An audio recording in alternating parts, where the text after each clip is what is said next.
Good evening, race fans. Welcome. Do not adjust your sets. This is, in fact, the Speedway Review. No, that is not Chris Burns to the right of me. I am joined by an original member of NASCAR Daily and one of our biggest supporters, Captain, I wanted to call Captain Drive-Thru, is referring to himself as Sir Drive-Thru. The man that is always in a drive-through when I need him to broadcast a live race with me. William Shelley, good sir. Thank you Introduce for having yourself me. to the fans of the Speedway Review. As Mike said, not as Captain Drive-Thru, I said Sir Drive-Thru. But, the reason why he said that, like he said, is because I'm always in the drive-through. Every time I was on a broadcast, I was always in the drive-through at either McDonald's, Burger King, or my local Tim Hortons here, which is a local coffee shop. But that's the reason I got the drive-through name. And according to what Mike says, is I'm banned from the drive-through because every time I go through, Larson wins the race. But I didn't go through it. I didn't go through it Indianapolis, which I thought I should have stopped, but I didn't. But that's where I got it. But basically, I am an original through the NASCAR Daily page, which if you're not, go follow them. There is a good group of people. They do post updates every day, all throughout the day, on what's going on in the sport itself. And they also have a group chat, which is full of comedians. Like, you can never get enough laughs out of that group. But that's basically it. Outside of that, just tune into Mike's lives on Sundays and watch Flag to Flag NASCAR. And when somebody outside of Mike's pick wins, you'll hear the best commentary NASCAR could probably ever have. Thanks, William. Yeah, I'm really glad you didn't go through the drive-through this weekend. We're definitely going to talk about how badly Larson missed that corner on that restart. That, I can tell you now, was not his fault, because if you look at the replay, he got on the brakes to make the turn, and if he would have cut it, he would have dumped Hamlin, but he didn't cut it, and he had Kurt Busch ass pack him, which pushed him, excuse my language. They had him bump him in the rear, which pushed him a little further than what he wanted to hit the corner. But all in all, it was still a good race. We're going to talk about that in a little bit. But like I said, this is the Speedway Review. We did miss last week's episode, and I'm going to take a minute to get with you guys. If you're tuning in here, we're just coming up on 8 o'clock. I'm going to get this away.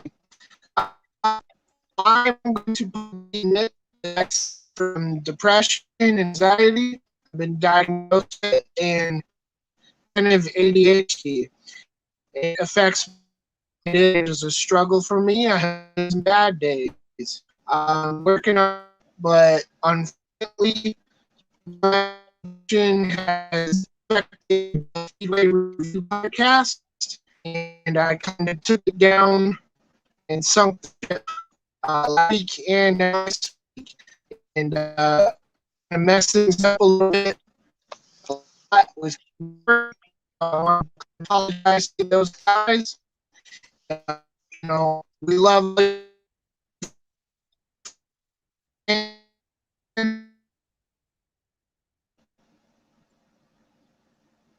Okay, my internet is blinking. I think it went out.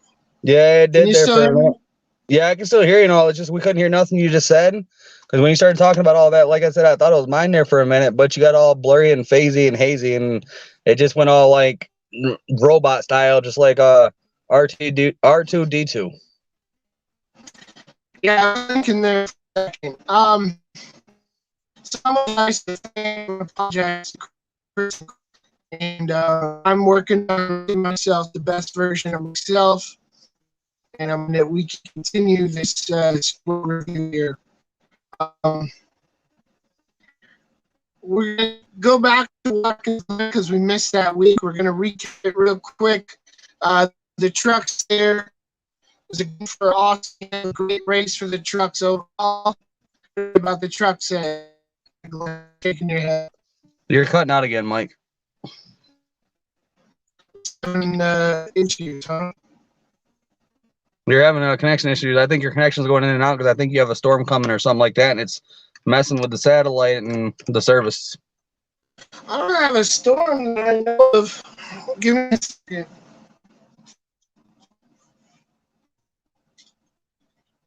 Rob is working. Might be too much on that all at once. How we doing? Still a little static on your end, but it's clearing up a little bit.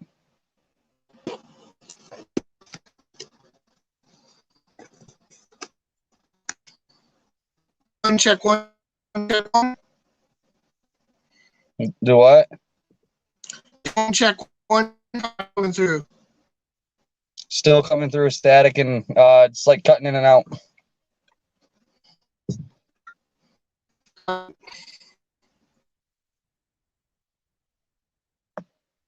Alrighty, I don't know what happened there, y'all, but stay tuned. Mike will be right back. He had some internet technical difficulties, so we are going to wait and see if he can get his figured out and tune back in. So please just hold tight and hang on to where you're at, and we'll be back live momentarily.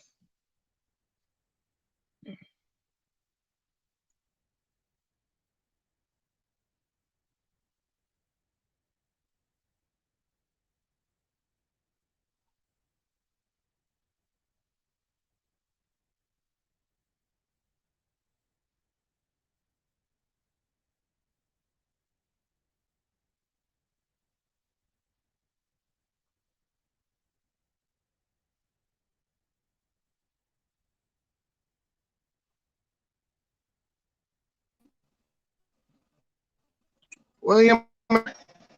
Yeah, I'm still here.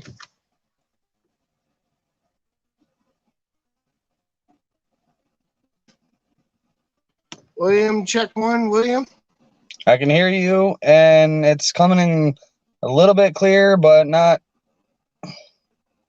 fully clear. But you're still a little hazy on the screen, but you're sounding a little bit better.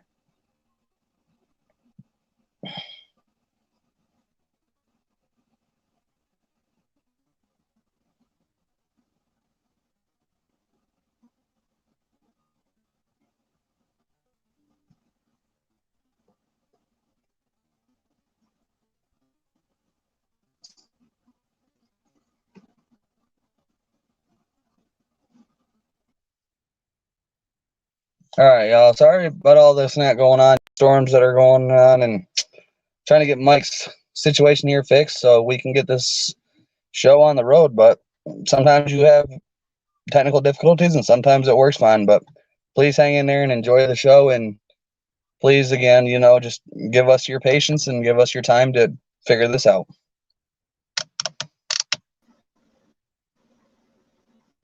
Whoa. Now I'm in here twice. Okay, there it is. Now it's better. All right. Well, he was just in here, but it doubled up for some reason. But yeah. All right. Now let's see if we can get this going. That was you can't see me either. But, all right. Let's get this going. Yes, you're here. I can see you. You got your yes, you got your Cup Series hat on. You got your Chase Elliott shirt on, and you got your comatose beard going on. So we're good. My what beard? I call it comatose. Comatose? What is that? It's basically, my brother always said that because he was in the Navy and he went to Ireland a couple times, and he had a drink over there.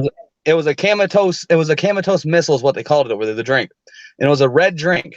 So my brother says every time you see someone with a red beard, you say it's a comatose beard, which is a beard of good luck. Have you been keeping them entertained while I was having technical issues?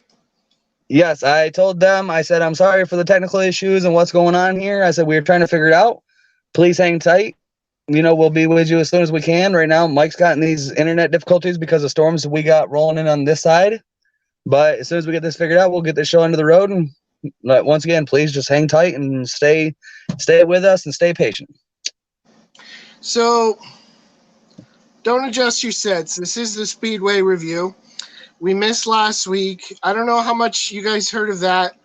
I don't know how much you could hear, William. But do you remember anything about the truck race from Watkins Glen last week?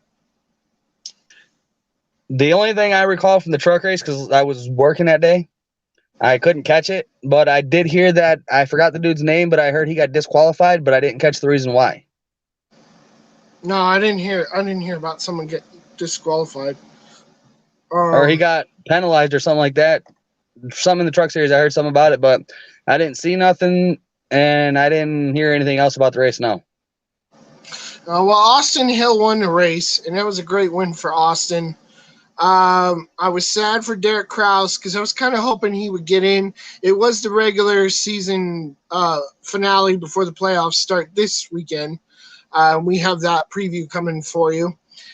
Coming up, I was sad for Zane Smith and Sheldon Creed, who did not get the win. I was hoping they would run strong. The Xfinity at Watkins Glen, the cautions were far too long. I mean, we got to figure out how to shorten the stages and the caution flags. It's been one of the main topics about road courses this year. It takes too long for the cars to go around the entire road course under caution and stages. I said there was a lot of good, intense action.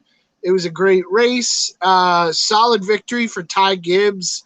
Man, that kid is on a roll. They have 54 cars on a roll, but Ty Gibbs, what a kid. I thought Austin Cindric won it Saturday. He won Indy. We're talking to Glenn. Just Glenn. Yeah, Glenn. Oh, all right. Glenn, yeah. Sorry, I was thinking Indy was the talk of it. Yeah. No, the truck series of Indy is what I was talking about. I didn't catch the Glen. I didn't know that they had the trucks at the Glen. I would have tuned into that one because the trucks are always something to watch at the Glen because it's just a Friday night show. It's amazing to watch the trucks here because they got better. I've always thought they've had better aerodynamics due to not needing a full scoop like the cars do, and it's easier to get them in and out of them corners, which makes it for a more entertaining, more uptight racing. What am I thinking? Of the environment, so that way you get more better. Like cautions ain't as good as what you would see in NASCAR, but they're there. The wrecks are much better in the truck series. They go balls to the wall, man. They don't care if they tear up equipment. I'm talking like they don't take as long to clean up as what you find in the Cup Series. I mean, yeah, the races are shorter, but for that Glen race, it was a double header. Was Xfinity and trucks was on Saturday. I was talking about Ty Gibbs. What do you think of Ty Gibbs? Ty Gibbs, you can't explain in words what Ty Gibbs is. He's just another Kyle. He's just the next Kyle Busch of NASCAR. I don't know. I didn't watch Kyle Busch coming up in the Busch series before he got up to Cup. So I don't know how well Kyle did in the Busch series before he got to Cup. I think he did all right. He did all right. I don't think he won. Go ahead. I don't think he won 4 or 5 races in his rookie season in the Busch series, though. Kyle won 2 in his rookie year, but I'm saying like the upcoming of Ty Gibbs is like Kyle Busch, winning all the time, and that it's like he got the talent to be in the Cup Series, but he's racing against the lesser talent, and in the Xfinity and the Truck Series. Well, if he does race the trucks, and the ARCA Series, like he shouldn't. Like my take on it is he shouldn't be able to run the ARCA Series if he's running the Xfinity. Yeah, because he's full-time in ARCA, and he's only part-time. Oh, man. I'm having StreamYard issues. I hope it doesn't go out again. But you can still hear me? Yeah. Still see it perfect, too. Okay. So he's running full-time in ARCA because he is 18 years old. He hasn't started in the trucks yet. They put him in the car just to give him a little, experience. But man, I don't think anyone expected he was going to win 4 or 5 races. So you're right. He's definitely surpassed the trucks. He's going full time. He's probably going to take Harrison Burton's ride if they keep the 20 next year, which I would assume you pull Riley. Wait, who's in the 18? Hemrick. Unless Hemrick pays for another year, they said he's paying out of pocket. unless he pays for another year in that 18. Ty Gibbs is probably hello, Patricia. Patricia is watching us from Brazil. Hello, Patricia. Hello, Patricia. How are you doing today? She does her own podcast, or she guest stars on a podcast. So I think Ty Gibbs is going straight to Xfinity, and he's going to take the 54 car next year. I'd like to. I don't want to see him in the 20 because the 18 is kind of the Joe Gibbs flagship car. So I'd rather have him in the 18 and put Hemrick in the 20. So yeah, great to see him win that Xfinity race at the Glen. The bus stop was fun to watch in that race. I remember the bus stop they had a great camera, and you could really see them how much entry speed they carried with them going into that bus stop. For the Cup Series race, I was disappointed the lower guys weren't trying hard enough to win. And what I mean by that is we went into Watkins Glen with 4 races left to the playoffs. There's guys like Harvick, Hamlin. Those guys had to get in. And then there's like, what is it? It's like 15th place. It's like 15th through, like, let's say 25th place in points that have to win to get into the playoffs. Those guys were not trying fuel strategy.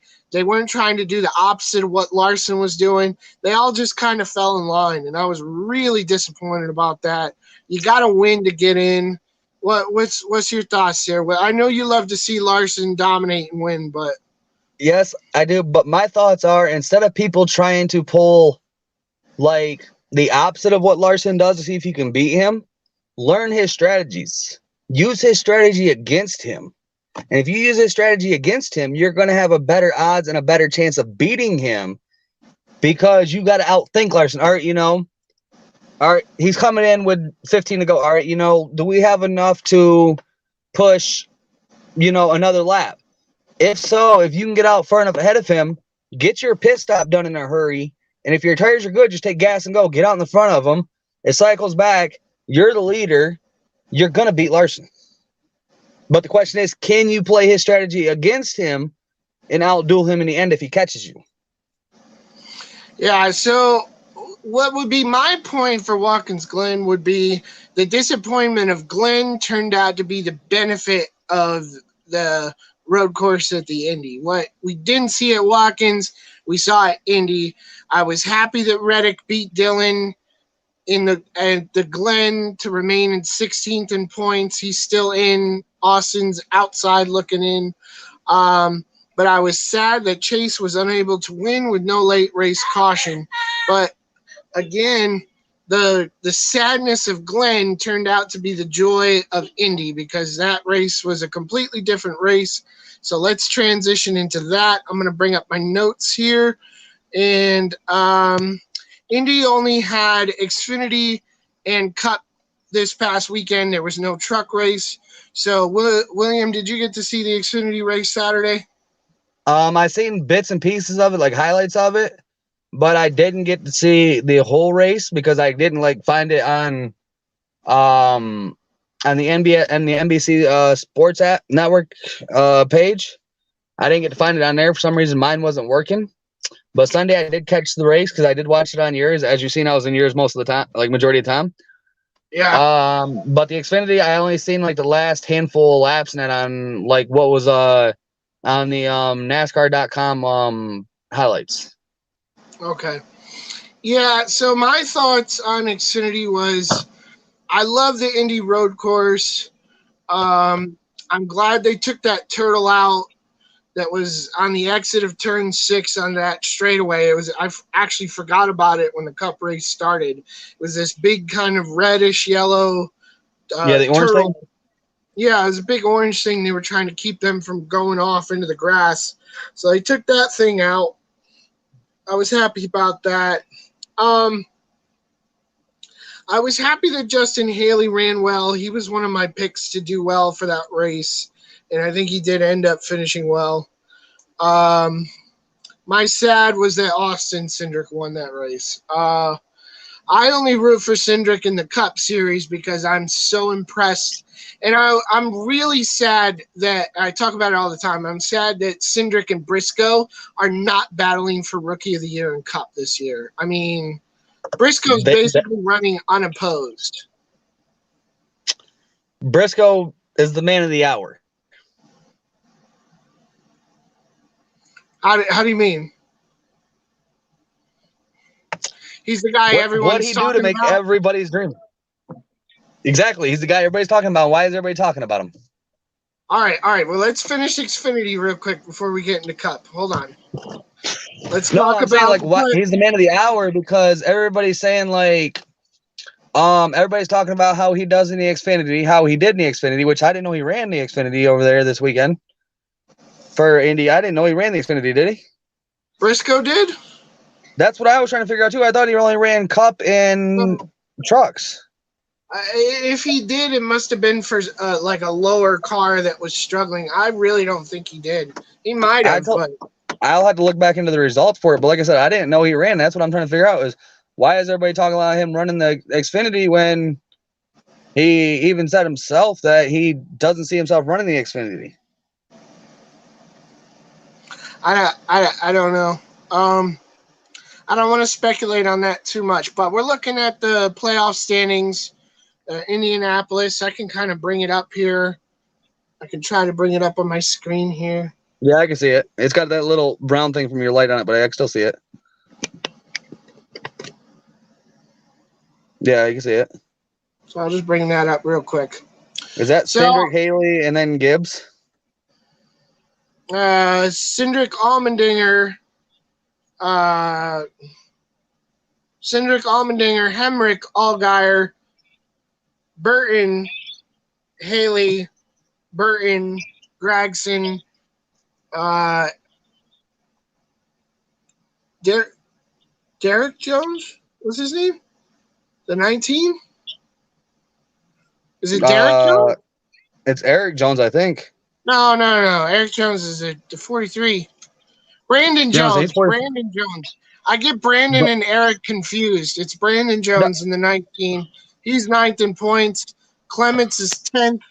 Herbst is 11th. I'm surprised Herbst is 11th. And Miet Snyder. I think these are regular season points. I don't think these are playoff points. I got the wrong dang points. That's the after Indy. They don't start the playoffs. They'll update the playoff points for the Cups Friday morning before the race. Then they'll update the entire weekend Friday before the Cup Series race. Not the Cup Series, but the Truck Series. Sorry. Yeah, this is the regular season points.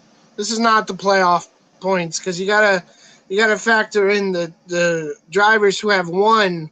They're higher up in points than the drivers that have not won. So, this is frustrating, guys. I got the wrong information here, but that's a bummer. Okay. Yeah, Nicole, who is wonderful, always posts in our group the points, but she posted the regular season points, not the playoff points. So I think the reason why she did that is because I asked her when I first started the NASCAR. When I first come into NASCAR Daily, started on there. I asked her now she can give me a weekly update on the page of the points after each race, and she said that if she can find it, she'll do it. I never thought to ask her that if when it come down to the final race, it should be able to update the playoff points. But I think that the reason why they ain't got the playoff points ready yet is because they don't want to update the playoff points for two of the classes and then have everybody thinking like, oh, well, the Cup Series is already this far into the points. How'd they get this far into the playoffs, and they haven't even started yet? Well, it's good to look at the playoffs because you want to see who's on the outside looking in, who needs a win to get in. That's what we're going to be looking for this weekend. Who desperately needs to get in. I can look it up on J-Ski real quick, but it's going to take time. So I think we're just going to skip that, and I'll try to get that information for you guys next week because it is just an Xfinity. But so we'll go to the Indy Cup race at the Brickyard. Moved it to the road course. The oval has been a colossal disappointment to me the last couple of years. And somehow, though, ironically, the ending did come down to lots of restarts and crashes, same way as it did on the oval. But it is, I would rather have the road course than the oval. We need to make cars that can hit these bumps without destroying equipment. I saw so many radiator pans and splitters, like especially that one they had to pry it up and slide it out. I did make my keys to the race before it started. I did like a Larry's McReynolds keys to the race, and I want to bring it up on NASCAR Daily real quick. So if William, you can just tell me what was your thoughts about the Indy race, which I know how you felt about my broadcast. You can work that in there as well if you'd like. I won't mind. But yeah, just share your thoughts real quick. Well, my thoughts of the Indy race is they should have done like more than just trying to, like, for instance, you said that pan and all that, and that spoiler. Instead of trying to just pry that corner up, like, why didn't they just go ahead and come out like they did for the Xfinity and go through and weld it all the way back down and everything else? Because they did state, if you I know you probably heard it, or I don't think you caught that part, and that, but where they said that they come out during the Xfinity and it didn't stop none of the stages or nothing, to where they had to weld that one piece back down because it come up a little bit. And during that, yeah, they had to weld that down during the Xfinity. Okay, then why didn't they go ahead and weld it back down? Because the thing that actually caused that wreck, that started with Byron, and this is my opinion on it, is when they started wedging it up with them pry bars to get that piece out, the car started going over it there, and with them being low sitting nose pieces and low aerodynamic cars, and that because they're road course cars, and that they're gonna grab them, and they're gonna pull up a little bit underneath the car, and when they do, it's basically wedging that curb up more, and it actually hurt the car more than it helped it by tearing up a lot of good equipment. Yeah, I definitely thought occurred to me that possibly by them pry barring that curb up, how do you get it to go back down once you pried it up, like lifted it up like that? How do you hammer it back down? They said it was also made of metal, and they're like a $7 curb tore up thousands of dollars of race cars. So I'm gonna just share my keys to the race for this week, because while I'm watching the race, I'm noticing, hey, I was spot on for these keys to the race. So I said track position was key. We saw in the Xfinity race on Saturday, Cindric got the lead. There was no passes for the lead. If you got the lead, you were going to keep it.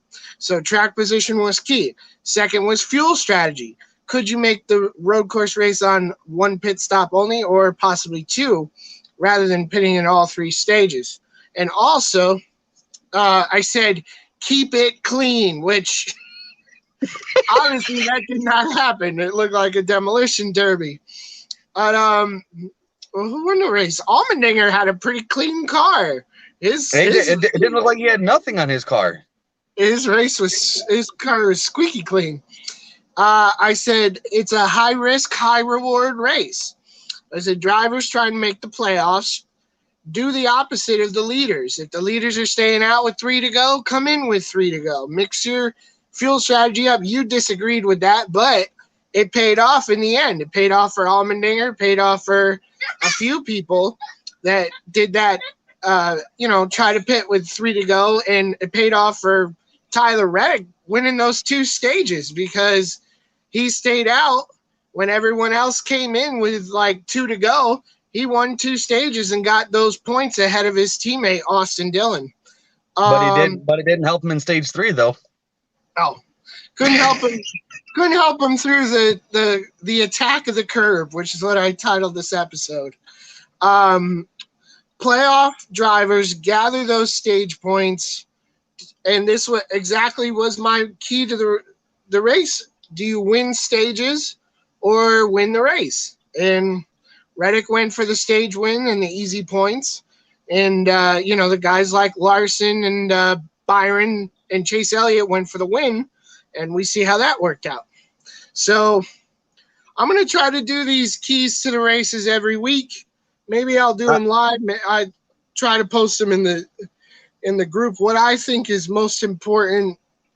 And it's funny I suggested to keep it clean because I noticed in the Xfinity race with the guys that were getting damaged, they had to pit or flat spot the tires, like at Watkins, cost Chase the win, and things like that.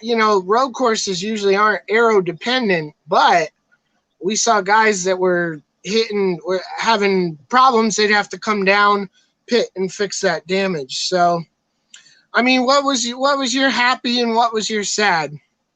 My happy was seeing AJ Allmendinger, and that it has nothing to do with Kyle Larson, which don't mark this on the calendar. AJ Allmendinger actually getting that road course win, that well-deserved road course win that, was overdue, well overdue. And him doing it for a part-time team.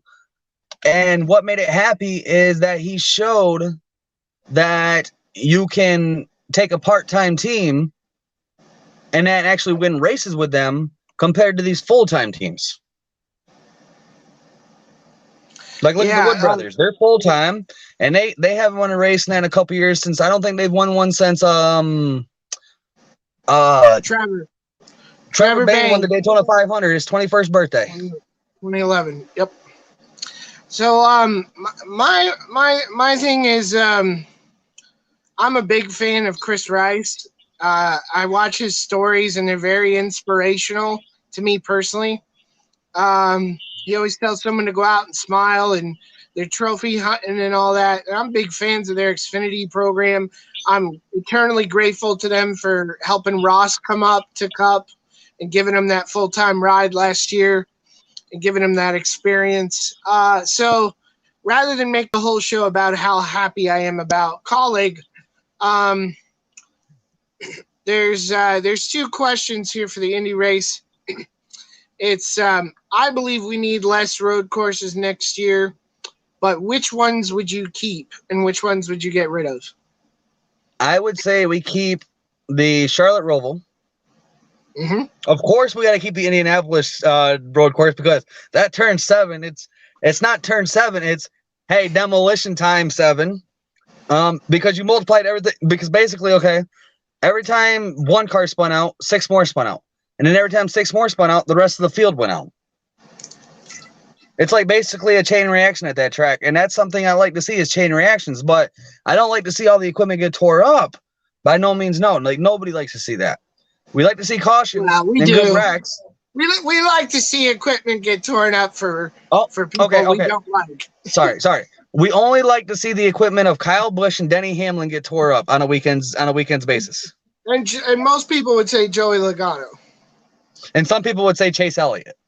Joey hit the tire wall and he climbed out and people were clapping, but I was like, they're not clapping because he's okay. They're clapping because he's out of the race. That's Did you see that person that was standing right there in the front of his car where his car hit dead on in the front of him? No. Watch the replay. When he hits, there is so much air force behind that hit. That person's hair and their sunglasses and everything goes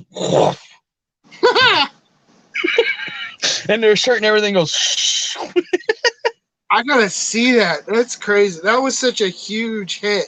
And the most disappointing thing about that wreck was they were so focused on Joey that they missed all the other stuff happening behind them. What about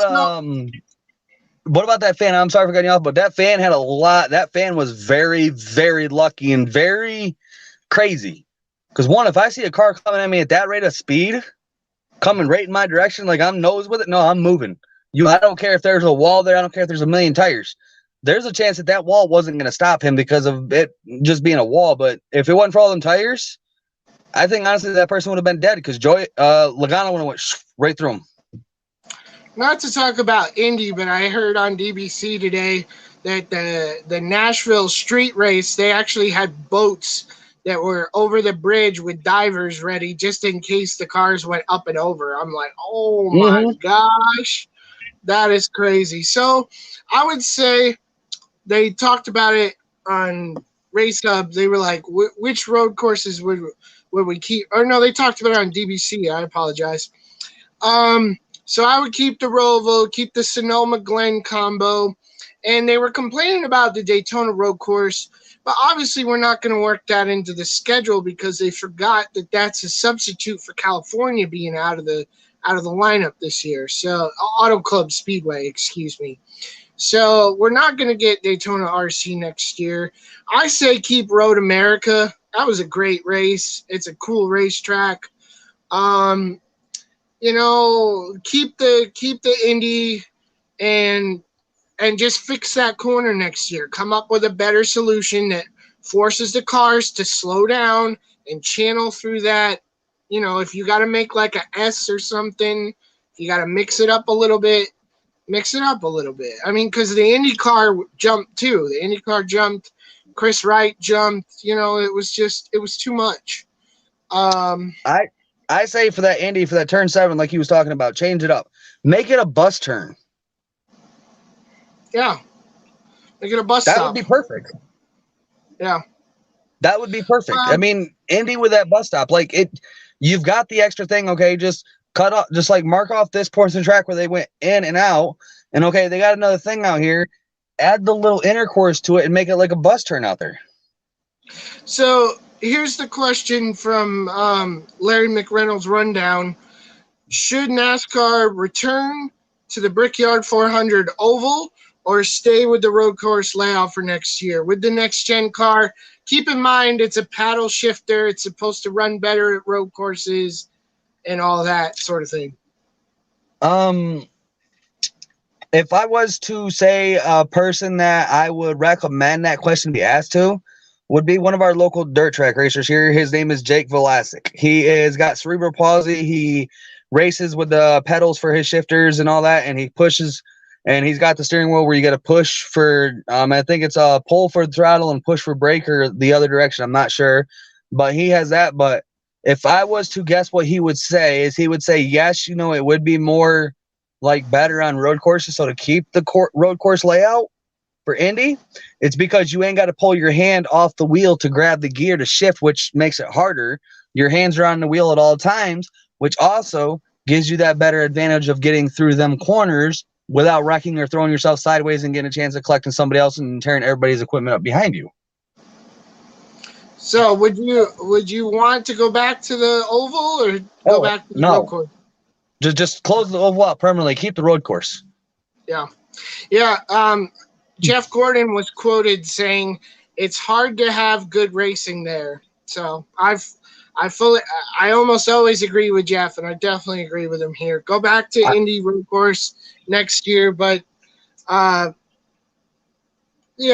disagreed with the whole tradition of kissing the bricks because it's not the same win at all.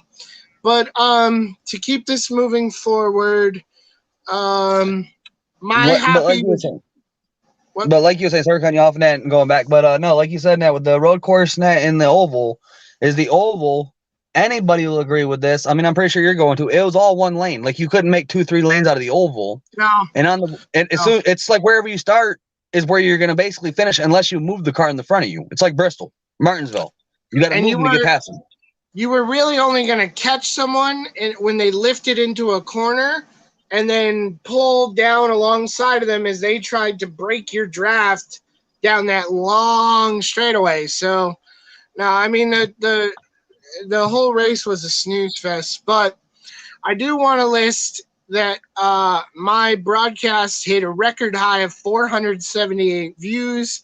William, what were those last laps like? What did it sound like on your end? It sounded like I was at an actual NASCAR race sitting in the booth with Larry McReynolds, Clint Boyer, and Jeff Gordon. Like them three inside of a booth, and you sound just like the three of them on your own. Now, the Thank like you. it's just it's actually better listening to your lives, because not only do you get to actually have a rundown of where everybody's at throughout the race, you actually talk about, oh, well, you know, this is what this driver's got going for him. This is what this one's got going for him. Well, this is what this one's problems are.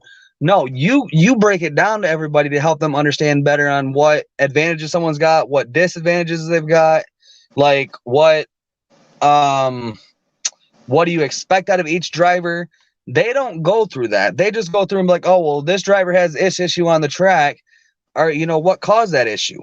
And your streams, I don't know if you've ever caught this, but if you go back and rewatch your Vegas stream, you did that.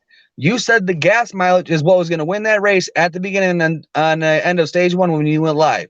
You said this race is going to come down to a gas mileage race, and you was right. They didn't call a gas mileage race. They said this is going to come down to who gets the last pit stop and who doesn't. I don't remember that at all because You called it. Larson ran away with it, so I don't remember. But like I said, my keys to this race were talking about what I did call though at Indy before the race started. Before it restarted on like the green white check or whatever. I said, if you're gonna beat Kyle Larson, you have to shove him off the track and put him behind third place. If he does not get further back than third place, he will win this race. And what happened on the first corner? He got out wide. He was in the outside lane, which is the wrong lane. He should have, when Briscoe went down, he should have pinched down, and that right there would have put him between Briscoe and Hamlin, and it would have pushed Hamlin out, and then that would have been a drag race going into 2, which would have gave Larson the preferred line. But instead, Larson was the nice guy, and he stayed out high trying to go around Hamlin, which was stupid because Hamlin could never make turn 1 to save his life. I'm sorry to say that. No Hamlin fan would agree with me, but he blew 2 corners that race while leading on his own. He blew turn 1, and he blew what was it? Turn 8, I think it was, or 10. Something on the back end, yeah. 10 or 11, I think he blew. Yeah. So I had a feeling he wasn't going to win that race, but by the time Briscoe served his stop and go penalty, which to me looked like, because they didn't call it on NBC. I had NBC on where I could hear it, but I was talking over them. By the time Briscoe served his penalty, which to me looked like he blew the corner, my voice was gone from just 2 laps.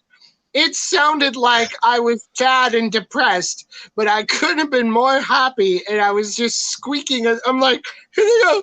What was that? They're going to win. AJ's going to win. It was like, I was squeaking at that point. My question is, what would have been the outcome if they would have had 2 or 3 more laps? Do you think Larson and Elliott had time to get there to make it a better show, or do you think AJ was checked out too far? Elliott had this kind of, I want to say some of these guys have this kind of video game hack where when you come up on that corner, maybe, 5 or 6 cars start braking and you can kind of slide by them if you find the right hole, and you can kind of gain 5 or 6 spots. Elliott did that. Haley did that in the Xfinity Series race. I think Corey LaJoie did it on one corner. I was really impressed when Corey did it, and he almost had a good finish till he went flying. But Elliott did have this knack for finding this little kind of cheat spot where he could gain up a lot of positions in that first corner. So, no, I don't think he would have caught him because Elliott did not have the fastest car there all day like he did at Watkins Glen. If we had a late race at Watkins Glen, that would have been a hell of a show. But another 3 laps, Larson would have got it easily. Larson had the best car. So, but I think what got Larson coming across for the white flag to keep him from being able to pass Blaney, if you watch it, Larson come off the corner too hot, way too hot, slapped that corner panel into the wall, and it basically slowed his momentum because he didn't want to blow that tire. Because Cliff Daniels on the in-car audio from Cliff Daniels, he told Kyle, be careful on driving it. because you are rubbing the back tire and we don't want it to blow out, and that because it was smoking the whole way down the front stretch. So let's do some news topics. Putting Indy behind us, and we'll look at the points coming up. We'll look at trucks, but let's look at some news topics. We'll try to do them real quick, kind of like spot on, spot off. Real quick thoughts, try to do like 30-second thoughts, all right? So the first news topic, we found out Josh Berry gets a full-time Xfinity ride and driving the 8 car. So the question is, where does Sam Mayer go? But also to piggyback on Josh Berry, Junior Motorsports announced that he will fill in for Michael Annett in the 1 car this weekend at Michigan. So thoughts on Josh Berry, 30 seconds, go. My thoughts on Josh Berry is this is the chance that he gets to prove that he belongs in the legendary 8 car that was originated in the NASCAR series by Dale Jr. himself. And this is, like I said, Michigan's the place where he gets to prove he belongs in that car. I'd say he already proves he belongs in there to win at Martinsville. That's really hard, and they just brought it back in the Xfinity. So not that many drivers are qualified to run there. So that's an impressive win. He runs good in the random trucks that he drives. Anything you put him in, he runs good in. To me, he's already proved he can do it. I'm just glad we finally have it in writing. Next piece of news, Austin Hill cannot compete in Saturday's Xfinity Series race at Michigan due to him racing Friday night at Gateway for the playoffs. Bubba Wallace will be filling in behind the wheel of the number 61 on Saturday. 30 seconds thoughts. I honestly say, it could turn out to be a good thing because it gives Bubba that extra seating time at Michigan in the cars to see where he would prefer to have a line. But then at the same time, I would have went more higher experience than Bubba. I would have tried to chase down somebody like, all right, I would have put Chase Elliott in there, William Byron, Alex Bowman, Kyle Busch, or somebody who has more experience in the car to Bubba to see if you can get your team a win. Well, Austin Hill drives a Toyota, so none of the Hendrick Chevy drivers would have driven that car. My replacement would have been that. I'm talking like someone that has more experience like them drivers I named. Oh, okay. Well, they like to keep it Toyota. I know that. They usually keep it in-house. So my thoughts are Toyota, if you were going to replace Toyota driver, call up Ty Dillon. He's got nothing to do. He could run that car really good if you didn't want, if you weren't going to put Bubba in it. But Christopher Bell. My 30 seconds. So, Christopher Bell. Perfect. Yeah, he won in the 54. Yeah, That's true. He's already at the track too. But here's my 30 seconds. That 61 Toyota is really strong and matches the 02 Hour Motorsports Brett Moffitt car in speed. Those two are pretty equal in speed. Now, the other Hour Motorsports car is a 23. We've seen Tyler Reddick run that 23 car. Put Bubba in his 61. It's got speed at Michigan. He's better than most of the top 10, not top 10, but like 10 through 20th position in Xfinity. He's better than, so he can easily crack the top 10 in this car and get a top 10 with a Toyota. If he stays out of trouble. That's a big if. Okay. We posted this in NASCAR Daily. I'm going to let you guys get a good look at it. Chase Elliott runs a special Napa paint scheme at Darlington in support of Childhood Cancer Awareness Month. Young cancer patients at the Children's Healthcare of Atlanta designed his number 9 car, as well as his fire suit, gloves, helmet, and shoes. I think that's awesome. I posted it in NASCAR Daily, and they're loving it. I'm going to try to get it without the glare on it. You can kind of get a look at it. Isn't that the post I tagged you in that you told me to put over to the NASCAR Daily?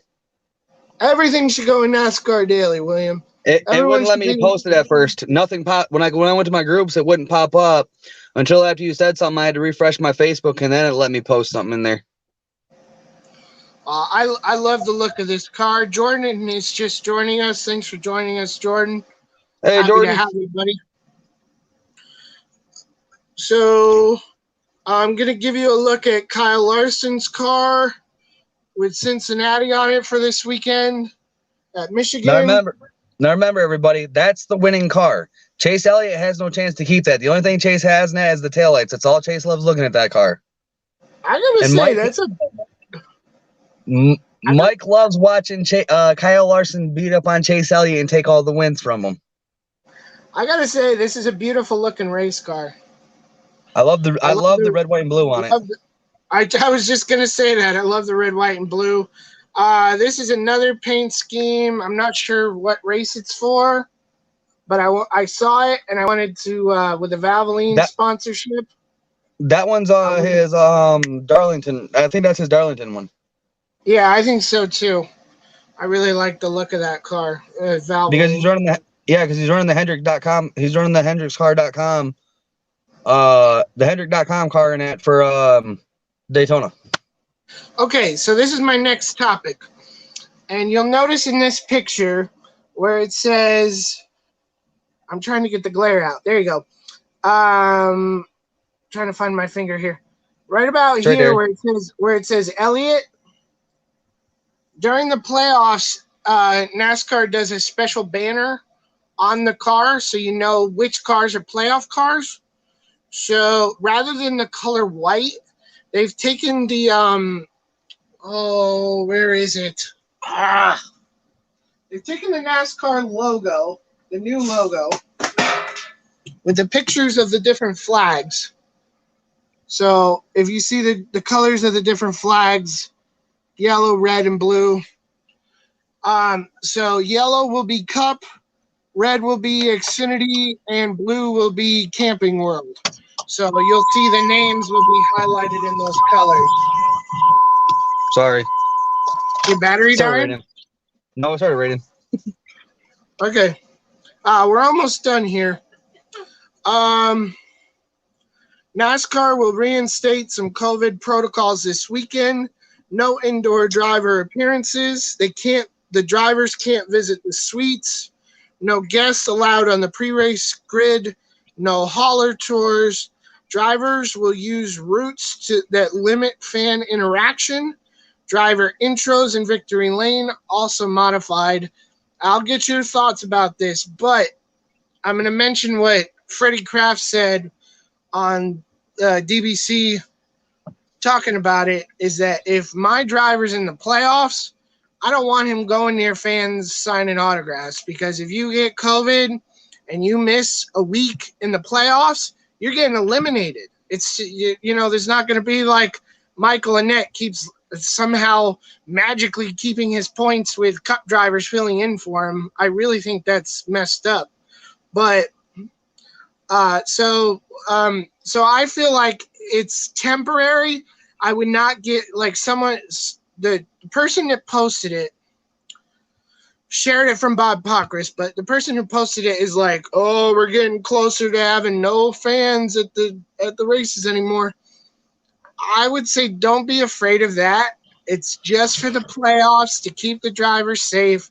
I feel like whenever this thing blows over, I think 2022, I unless it gets worse, hopefully we're hoping it doesn't get worse, but if it gets better, I assume everything will go back to normal. 30 seconds, what's your thought? My thought on it actually is exactly what you said. It's to make sure that you're securing not only the safety of the drivers, but also for their crews, because you don't want a driver running into somebody, like you said, and catching COVID and then spreading it to his team, because it's going to spread it all the way across pit road, and you want to keep the contact to a minimum. So that way all drivers and all fans and everybody is safe. Sponsors. Sponsors are there, because if somebody catches COVID, they're going to lose sponsors because they're a playoff team, and you don't want your playoff teams catching COVID, because then they'll lose sponsors in the upcoming races and seasons. Look at Kyle So Larson. He lost. He used the N word, basically, which was you could use that as a form of COVID. He lost all of his sponsors due to one word, and that one word could basically turn into like a COVID movement to where you can lose all your sponsors over one thing. yeah, and you don't want that to be because you're at home sick, missing the playoffs. So it was announced by Nice Motorsports. Carson Hocevar will run full time in 2022, and the announcement comes after Hocevar advances to the Truck Series playoffs in his rookie campaign. I don't have any thoughts on this. I see him finish in the top 5 a few times. I don't think he's won a race, but I don't really have any comments about him. I'm just gonna keep an eye on him. 30 seconds. What do you say, Will? My only comments I have about him after watching some of the highlights of him on YouTube, and I was gonna bring him up too, and at the end of that to see what you thought about him and that, but you brought him up now. And that my biggest thought about him is if you watch some of his highlights, he's actually a pretty good wheelman. What makes you thinking that he won't turn out like some of the greats like Matt Crafton, Grant Enfinger, Bodine, and all of them guys, and Burton? Can't know until we see what he can do in the playoffs. Um. Oh, I did the wrong news story out of order because I was going to transition to Cup. But what I forgot to mention about Indy was that Matt Colleague Racing, with this win with AJ Allmendinger, has that number 16 car has passed all 4 of Rick Ware Racing's cars in the points after only entering 6 races. So not only was that win impressive, but as an organization, I can already tell they're not just going to be riding around like Spire Motorsports or anything like that. They're going to be competitive next year with Justin Haley and hopefully Matt DiBenedetto. Hopefully they put him in that second car. But since we're talking the trucks, we got Gateway coming up this Friday. I've got it for you here. I don't know the name of the race. It is the Gateway 300 or something. I sounds right to me, but I don't know. But you can catch it Friday night on FS1 at 9:00. It is the first race of the truck playoff series. Austin Hill and John Hunter Nemechek are on the pole. Let's go outside the top 10 to see if there's anyone to watch. Haley Diggins starts 19th. That's not really impressive for her. I'd rather her start like 13th. She does better when she starts closer towards the top 10. Derek Kraus, I know he's still struggling to get in. He's going to start 17th. That's not really ideal. Gateway, correct me if I'm wrong. Is Gateway the worldwide tech track? I do believe so, but I could be wrong. I think the one you want to go to for that would probably be Mr. Technical there, Jordan Miller, because he's the one who pays attention to them kind of tracks. Yeah, I thought it was Worldwide Tech, but I'm probably wrong. Don't quote me on that. So I'm probably going to be surprised as to what Gateway looks like. I'll be going live at stage 3, unless stage 2 is exciting, but I highly doubt it. Maybe I'll go live in stage 2. Just depends. And you can watch that on my personal page, Mike McMahon. And Sir Drive-Thru will be sharing that feed aggressively. I share every stage. As soon as stage 1, I share at the beginning of stage 1. I share at the end of stage 1. I share at the beginning of stage 2. I share at the end of stage 2. I share at the beginning of stage 3 and at the end. That way you don't miss nothing. So Ty Majeski makes a return in the 66 Toyota. I think that's a Timmy Hill truck. Yes, it is 66. Chase Purdy in the 23. Grant Enfinger will attempt to win this race in that number 9 truck. Spencer Boyd, 32nd. Jordan Anderson. Jennifer Jo Cobb is going to do nothing again this weekend. Don't expect to see her do anything. So, it's gonna be a surprise to watch her win this race if you say she's not gonna do anything and she drives to the front. That is that's my hope for this weekend, because you want to doubt her. I'm gonna say Jennifer Jo Cobb is my hopeful. Here. So if she does, it'll probably be because everyone else runs out of fuel.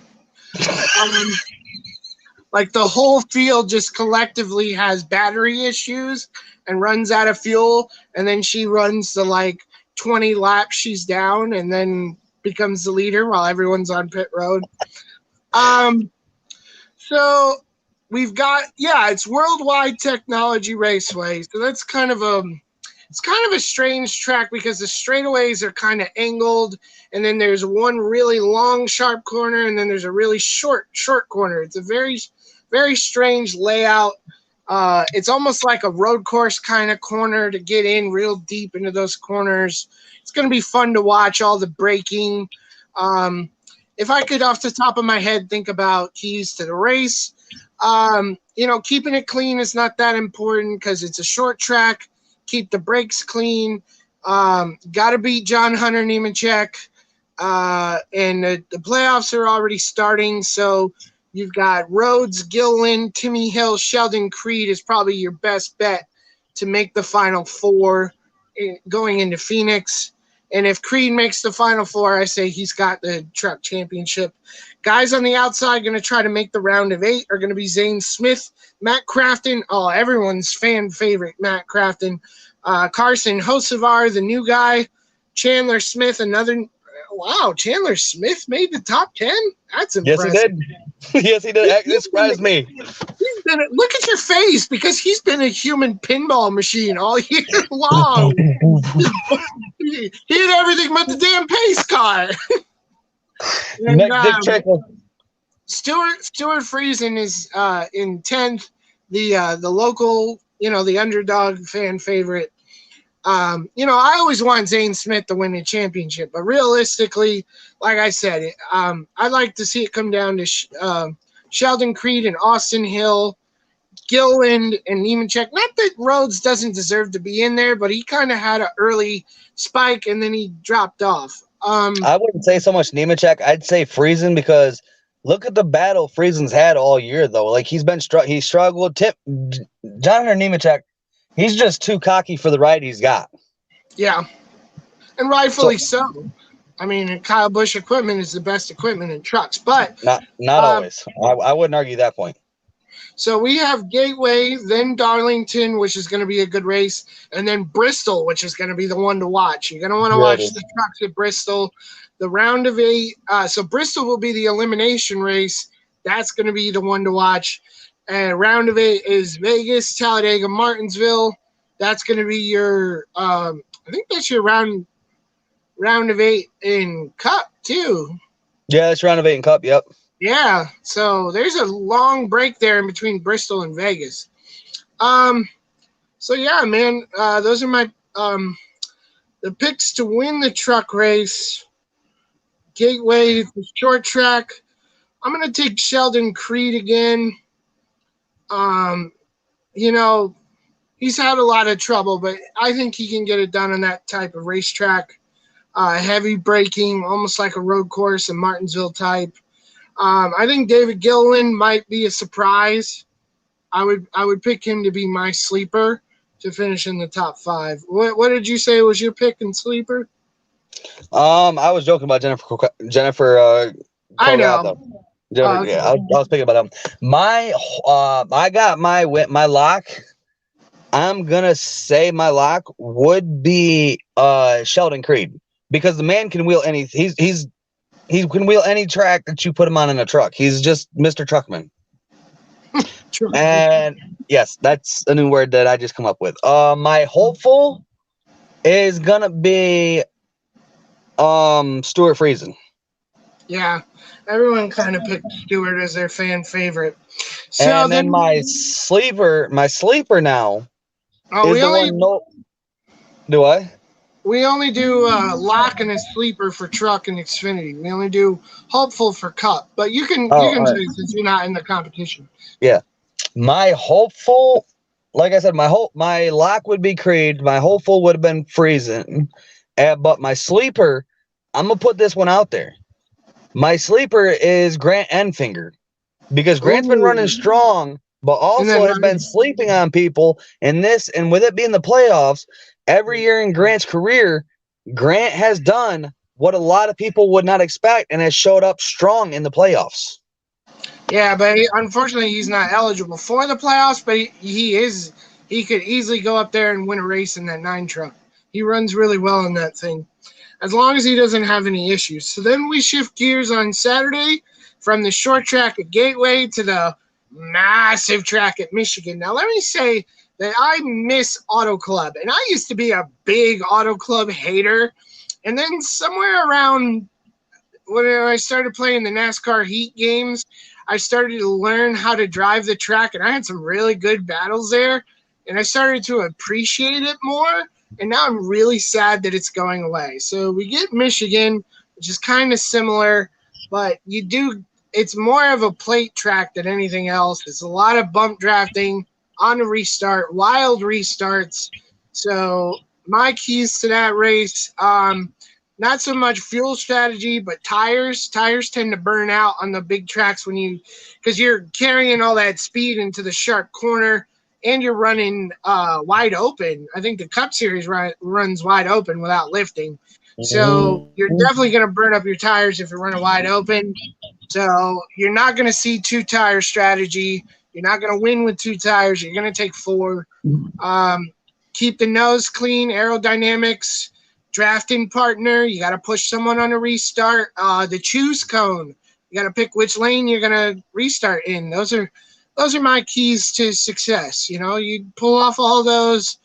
I think we're gonna see a late race restart, and you're gonna be able to catch that on NBCSN at 3:30 p.m. on the Xfinity Series race. I think Cindric is on the pole because he won Indy. Yep, I've got the lineup here. Cindric and Allmendinger are going head to head this time on a 2-mile oval. That's going to be exciting. Who's got the more horsepower? They'll have Justin Haley, Noah Gragson behind them. Allgaier, Harrison Burton, Hemrick, Herbst, Miat Snyder, Ty Gibbs. Towards the back, Landon Castle in the 4, Sam Mayer in the 8. We said who's subbing for the 1? Josh Berry. He'll be one to watch. Jade Buford, Brett Moffitt. Oh, give me Brett Moffitt as my hopeful, because that, like I said, that O2 car. Watch it crack the top 10. I bet you he's gonna crack the top 10. Ooh, Tyler Reddick makes a return to the Xfinity in that 23. He's gonna hit the top 5. That's my win. That's my lock. Is your lock to win? Yes, it is. Tyler Reddick. Wow. So we got Feig in 23rd, Brandon Jones, Brandon Brown. Brown needs to turn his season around. He's trying to make the 12 positions for the playoffs. Jesse Little in the 99, Bubba Wallace the 61. David Starr is going to hold people up in the 66. Bailey Curry is going to do his best in the 74, and Greg Galding hopefully will be a starting park. So, who would your picks be for Xfinity? Do we get 3 picks here? Or we only get the 2. You can do 3. All right. My lock, like I said, is Tyler Reddick. This is going to shock everybody because I don't ever vote for this man. My hopeful is Darrell Wallace Jr., in other words, a.k.a. Bubba Wallace, because he's long overdue for a win. Mm-hmm. Right, and he's good on these mile and a half, 2-mile tracks. Look at him back at Daytona and Talladega. Early in the year, he was actually running up front. But my sleeper, I would say my sleeper would have to be Noah Gragson. Ooh. He's had a rough couple of weeks, but he's coming through. Before you pick, I forgot to mention Ty Gibbs will be in that 54 this weekend. You sure you don't want to change your picks? My lock. Okay. I'm changing my picks. My lock is Ty Gibbs. Ty Gibbs wins the race. My sleeper. Yeah, my sleeper would be Tyler Reddick. Hopeful would be give it to. I want to give it to Harrison Burton. I got this weird suspicion that Harrison Burton is going to have his breakout race at Michigan. There's a tie between Burton and Noah Gragson or Justin Haley. I got a bad feeling that Cindric is. I got a bad feeling that Cindric is going to win if he doesn't get beat by Ty Gibbs, though. I'm saying that you should give that to Justin Haley because he's been more consistent throughout the entire year, though. Yeah, he definitely has. So then we shift gears to the NASCAR Cup Series from Michigan with only 2 races to go before the playoffs start. Playoffs. And we're looking at guys Kevin Harvick, Tyler Reddick, Austin Dillon, Matty D, Chris Buescher, and Ross Chastain. And you could throw Bubba Wallace in there because, as William said, he does good at those types of tracks. He could be an upset winner. We still have, 2 or 3 spots left to fill? I think it's only 2. Yeah. Oh, my gosh. Yeah, because Hamlin just did 14. Yep. That was another thing I wanted to talk about was Hamlin locking in the position on points, which to me is, I guess, makes sense, but it's a little wild to lock it in this early. I'm honestly saying they should have gave him another week and that until after Michigan. Because, all right, what if the next 2 weeks, all right, say that Austin Dillon, he's right there on the verge, ain't he? It's Austin after he's on the outside. He's 17th looking at Reddick in 16th. All right, but okay. Say that, De Benedetto wins at Michigan. Say that there's a chance that happens. All right. And then say that Daytona, Hamlin blows his engine or wrecks in the first stage. And then Tyler Reddick and Austin Dillon split stage 1, stage 2, and then they finish like 3 and 4 in the top 5 in stage 3. Like, what's the chances of that being a mix-up? And Hamlin could be out if they didn't lock it already. Yeah, I try not to worry about the mathematics of the points because it hurts my head a lot less. So I just kind of take them on their word for it. And you think about Hamlin's consistency. He locked up a lot of points. In 2 races, how could they really make up that deficit in only 2 races? It kind of makes sense to be mathematically eliminated. But so we have Kyle Larson and Chase Elliott on the pole, which I'm so glad you're here because when you posted that, I was like, let's talk Larson versus Elliott, Michigan, horsepower, teammates. Who's going to lead the first lap?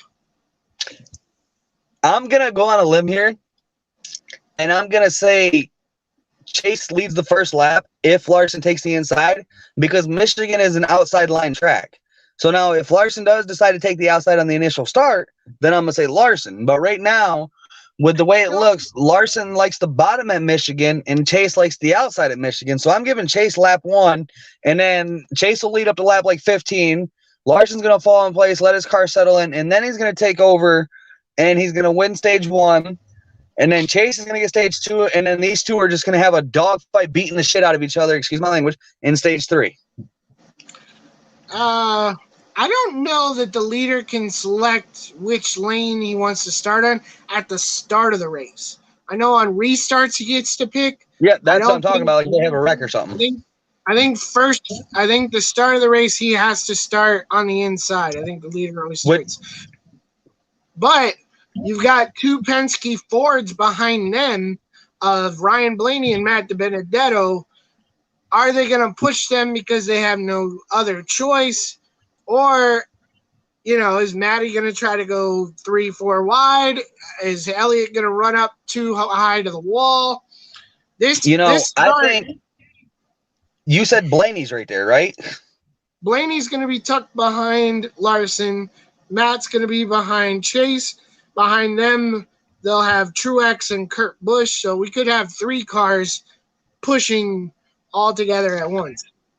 But what's the chances of you thinking that Blaney's actually going to push Larson and not try and dump him? Because you remember what happened back at Atlanta, and I think it was Atlanta. Mark, correct me if I'm wrong. When Larson about dumped Blaney. What, when Blaney won? No, when Blaney got really loose in that coming out of the corner when Larson had to push him. Yeah. They got up into the wall. Yeah, from bad pushing. Yep. Yep. So what do you think? What do you think? Blaney doesn't return the favor here though off the start because he gets a chance to. I'm gonna say without practice, lap 1, turn 1, they're gonna take it easy. Then down the backstretch, they'll find who they want to be with, and 3, that's where they're gonna push. That's where we're going to see who's top, who's middle, who's bottom. And that first lap, oh my gosh. I mean, I don't even watch it. Oh, I'm so excited for Michigan. I've never been excited for Michigan. That double race they did last year was just, I mean, I heard the Saturday was more exciting than Sunday, but I hated Michigan, so I skipped it. So I didn't watch it. And that was the more exciting one. So Harvick is going to start in 8th. He's one to watch. He's got to win. I think he has enough points, but he can't allow one of those other drivers to get one of those precious spots that are left. So everyone's kind of hoping that someone who's already in the playoffs will win this race. We're hoping the underdogs get in. We want Maddie in for sure. I've been saying all year, Maddie needs this wonderful. And I'm going to say this right now. This doesn't sound like me saying this. I think if Maddie can get to the second, and I think Cliff Daniels is going to have Larson move aside and give Maddie a win because it's his last chance at a championship for the Wood brothers. So I honestly think Larson may move out of the way and let Maddie D grab one. And I know you love Larson, but I've never seen him move out of the way for anybody. Not a single person. You got to move him to get by him. He's been moved out of the way appropriately, but he is not pulled over for anyone. So Tyler Reddick is going to continue his battle with his own teammate Austin Dillon. Reddick gets the 14th starting place. Austin is all the way back in 26. I don't see Austin having a miracle recovery. I don't think Austin makes the playoffs this year unless he wins Daytona, which is completely plausible. Guys starting in the back to watch: Logano Keselowski 19th, 20th. Byron starting 18th. Eric Jones gets a nice starting spot with 13th. I want to note for Cassie, who may or may not be watching, Eric Jones finished 7th at Indy. Damn proud of that 43 team.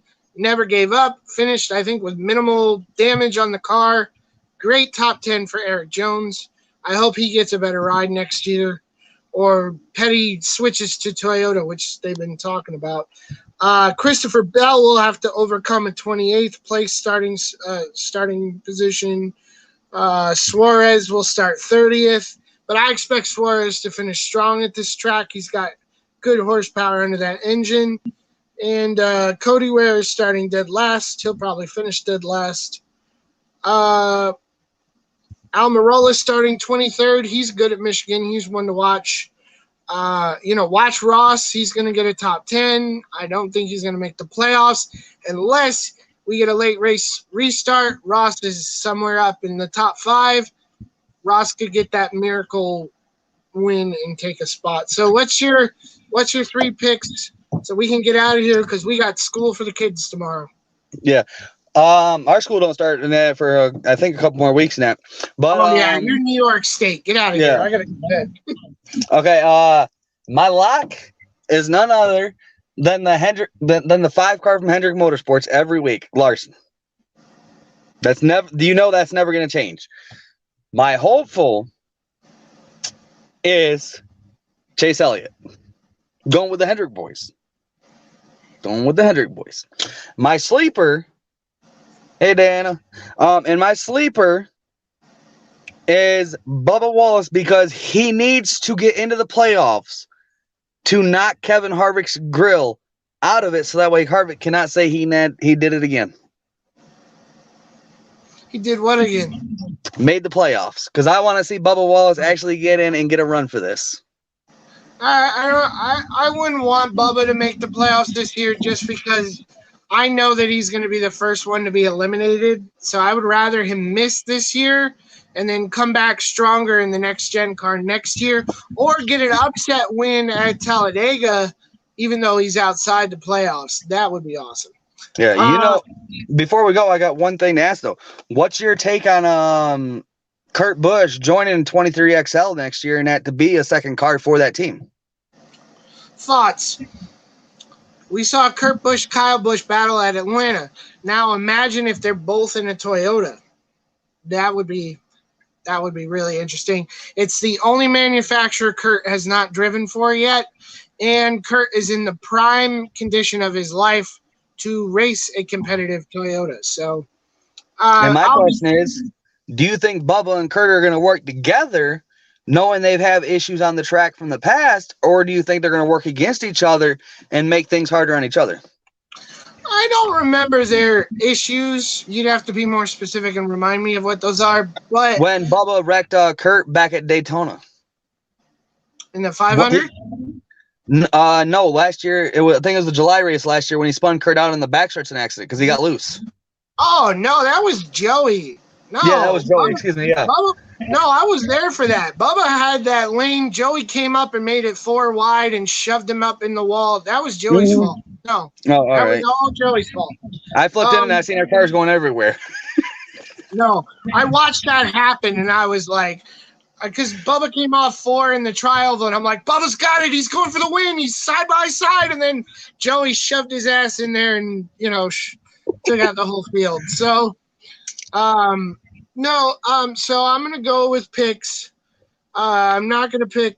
I don't remember. I don't think I picked Chase last week. I don't remember. Last week you chose no. Last week and on your live, you said that you chose an underdog to actually win it this week, and that you chose Chase Briscoe to win it because of his experience on road courses. I don't think I picked Chase Briscoe to win. Or was it AJ Allman? No, it was somebody, one of the road course racers that you've chosen. I think it was a sleeper. Anyways, from Michigan, you got to go high horsepower. I'm going to take Denny Hamlin to win because he did win one of those races last year. He's due for a win. I'll take Denny to win. I'll take who's coming up? High horsepower. Let's give Byron another shot this week. He's been on the up and up. Let's give Byron another shot. And sleeper, I'm gonna go Tyler Reddick is gonna rim ride that wall and come at you while you're sleeping on the bottom. Reddick's gonna have that thing wound up on the outside. He's gonna charge right to the front. And he's going to meet Kyle Larson, and Kyle Larson's just going to say, hasta mañana. So, catch me outside. How about that? Catch me live on Facebook broadcasting for the truck race around 9:30, 10 o'clock, around stage 2. Probably around 4 or 5 o'clock on Saturday for Xfinity, around stage 2 again. And start of the race, flag-to-flag coverage from Michigan, the Big Bang. Every restart is going to be exciting and crazy and wild, and we may have 3 wild card races in a row, which I'll thank heaven for that. Thank you guys for watching. Follow us NASCAR Daily. Hope to bring you the Speedway review next week. Chris has said that he will be with us next week. And I will join if need be. And Sir Drive-Thru, I tip my hat to Sir Drive-Thru for keeping me company and entertaining you folks, so you don't have to listen to me talk for an hour, even though you kind of did because I don't shut up. But I got to get my kid ready for school tomorrow, and thank you all for tuning in. Go Chase Elliott, Chase Nation, and follow us NASCAR Daily. Good night, everybody. And I'd like to say something. Tell Chris I said have a good day, have a good first day of school this year, and hope he likes his new friends that he's going to make. Hope he likes his teachers, and tell him to remember, no matter what, never fight with nobody. Always smile and turn the cheek, and it hurts them even worse than fighting with them. Yeah, he's got to learn that one. Good luck, Chris. He did have a successful day today, and we're hoping for more. I want to say thank you to the Georgia Racing Hall of Fame with Cody Dinsmore. You can follow them, good friends of the Elliott family, especially Chase Elliott. Yeah, Cody Dinsmore. That's supported. Oh, the Guido Nation, the Matt DiBenedetto fan group. I hope you guys tuned in. We really appreciate you supporting us, and the our Chase Elliott fan group also. Thank you guys for tuning in. Thank you for being our fans. We love you. Have a good night. Have an awesome, fun weekend. Am I allowed to give a shout out to a couple of my local dirt track racing drivers and pages and all that here? Just tell me how awesome my broadcasting is one more time. No, I'm just kidding. It's amazing like every week. You ain't got nothing to worry about with that. But no, the shout out I'd like to give out to is not only to the driver of the car, but also to the pit crew of this car. And that the pit crew and them don't get all the gratitude and the appreciation they should. So I'm here to give it to them on this live feed. Please feel free to go to Facebook and look up the Harrison Racing page and Holler Life, HOLLER Life racing pages, and follow in on Saturdays and Sundays. Saturday night they race at Hummingbird and Du Bois, PA, out near Reynoldsville. Sunday they race at Bradford and Rue, PA. It's number 42H driver is Dennis Harrison Jr. And the co-owner of that car is Colette Harrison, his wife, who does some amazing camera work in that when she does her lives. The pit crew would be Jonathan Privet, which Mike knows him. He's a pretty good kid. He's an amazing friend of mine, like my little brother. And then you got Dennis Harrison Jr., which is the driver's son. Which without them two kids and that car would be good, but it would not be as amazing as it is. So I'd like to give a shout out to them. I'd like to give a shout out to the 17X of Andy Michael, which is Michael's Racing around here. And also I'd like to give a shout out to all of the people who make NASCAR and any kind of racing possible. Because if it wasn't for that, we wouldn't have the great fans for the great American sports that we have. You know, we were supposed to talk about Bob Jenkins when the show started, and I totally slept on that.